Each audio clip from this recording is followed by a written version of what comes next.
Mga kapuso, pinaghahanap po ng pulisya ang dalawang suspect sa pagpatay sa isang lalaki sa kanyang bahay sa Rodriguez, Rizal. At base po sa inisyal na investigasyon ng pulisya, mga kaibigan mismo ng biktima ang suspect at onsehan umano sa droga ang ugat ng krimen. May unang balita si EJ Gomez. Dead on the spot ang lalaking ito matapos siyang pagbabarilin sa kanya mismong bahay sa barangay San Isidro, Rodriguez, Rizal alas 11 ng umaga noong Sabado. Sa inisyal na investigasyon ng pulisya, lumalabas na mga kaibigan ng 34 anyos na biktima ang bumaril sa kanya base sa pahayag ng dalawang saksi.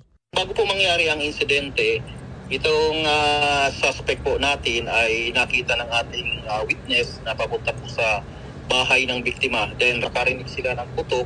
Then nakita naman po nila itong dalawang suspect natin na papalayo po sa bahay ng biktima.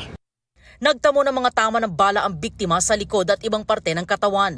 Na-recover din sa crime scene ang 3 basyo ng bala ng .45 caliber na baril. Wala kami ma'am na ibang tinitingnan na anggulo, kundi unsiyan po ito ma'am sa droga. Dahil kung makikita po natin ang crime scene, doon mismo sa loob ng bahay, nakakalat pa po ang mga drug paraphernalias na nandoon po sa upuan. Isa raw drug personality ang biktima na dati nang nakulong. Ang dalawa namang suspect sa pamamaril, dati na raw may kasong illegal drugs, robbery at rape. Patuloy ang manhunt operation ng pulisya sa dalawang suspect, pati ang pagkalap ng mga CCTV footage sa mga lugar malapit sa pinangyarihan ng insidente. Ito ang unang balita. EJ Gomez para sa GMA Integrated News.